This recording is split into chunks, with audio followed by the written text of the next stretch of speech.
Are you working? What kind of work do you do? I'm going to talk to you about some things that I've learned in my journey.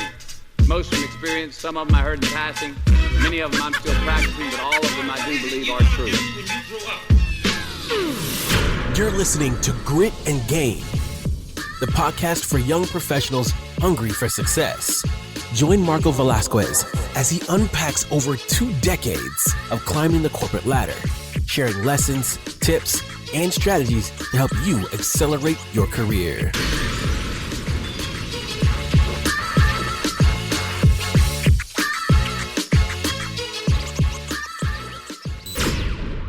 Welcome to Grit and Gain, where your decision to tune in is an investment in your career. Because true success comes from embracing the grit, doing the hard work, and earning the reward. I'm excited you're here because today's episode is all about something that can make or break your early career. Knowing when to speak up, and just as importantly, when to hold back. I think of this as your secret weapon for navigating professional conversations, especially with your leaders. I'm talking about the difference between on-stage and off-stage conversations. It's a game changer, and trust me, once you master this, you'll have a lot more confidence in any setting. So let's dive in. First, let's talk about what an on-stage conversation is. Think of this as any interaction that happens in a public or group setting, team meetings, all-hands calls, or any situation where multiple people are present. These conversations, they're visible and they're heard by others, and they can impact how you're perceived by your peers and leaders. It's in these moments, right? It's all about being strategic and professional. You want to contribute meaningfully, ask insightful questions, and ensure that what you say adds value. It's about keeping the conversation focused on shared goals and the bigger picture.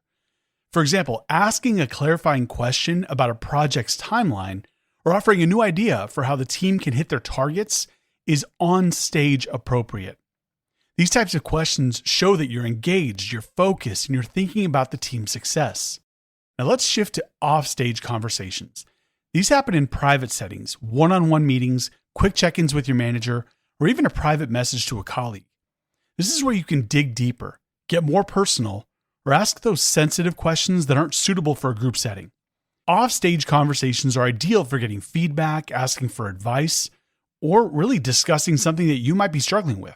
For example, let's say you have concerns about a team decision or you're unclear about how to handle a difficult task. Instead of bringing it up in front of everyone in a meeting, which could derail the conversation or create unnecessary tension, you save it for a private conversation with your leader. Here you can ask for guidance or clarification in a way that won't disrupt the flow of the group. So why is this distinction important, especially when you're just getting started in your career? Well, again, like we've talked about in previous episodes, first impressions matter. And I'm not just talking about the first time you meet someone. Remember that every time you engage in a professional setting, you're contributing to how others see you, your leader, your team, and yes, even future opportunities. When you're on stage, your goal should be to demonstrate professionalism, composure, and a focus on team success. Leaders and peers will take note of how you handle yourself in front of a group, and this can influence how they view your potential. If you ask an off-topic or overly personal question, right, one that just relates to you and your situation in a group setting, it can come off as unprepared or even self-focused, which is not the impression that you want to make. But when you're off stage, you have the space to build stronger, more personal relationships with your leaders. This is where you can ask for feedback on your performance, seek career advice, or clarify any uncertainties without the pressure of the public eye.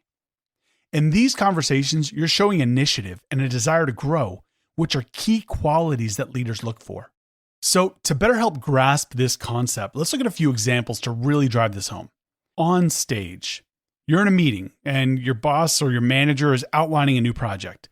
An appropriate on-stage question might be, what's the deadline for the first deliverable and how can we prioritize our tasks to meet that goal? This keeps that conversation on track. It focuses on the team's objectives and demonstrates your commitment to the project. How about offstage? Well, after the meeting, you may realize that you're struggling to understand your role in the project. This is something to bring up privately with your manager. You could say, can we talk briefly about my role in the project? I'd like some clarity on how I can contribute effectively.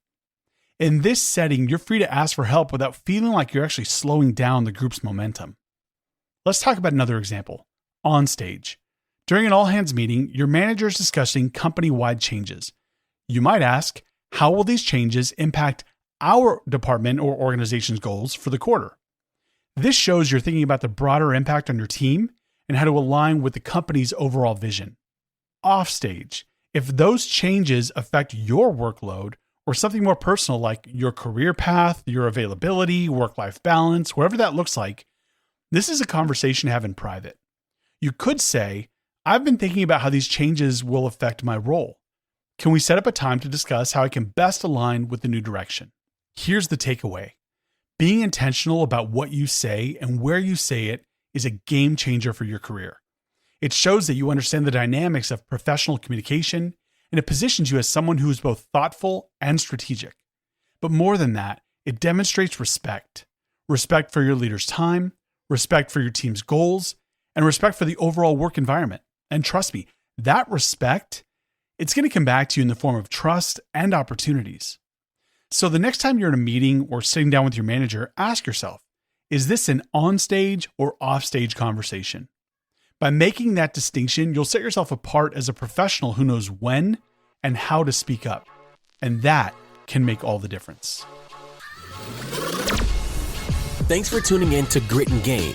If you enjoyed today's episode, be sure to rate the podcast and share it with a friend or a colleague who's looking to grow their career. For more ways to fuel your career, visit gritandgain.com.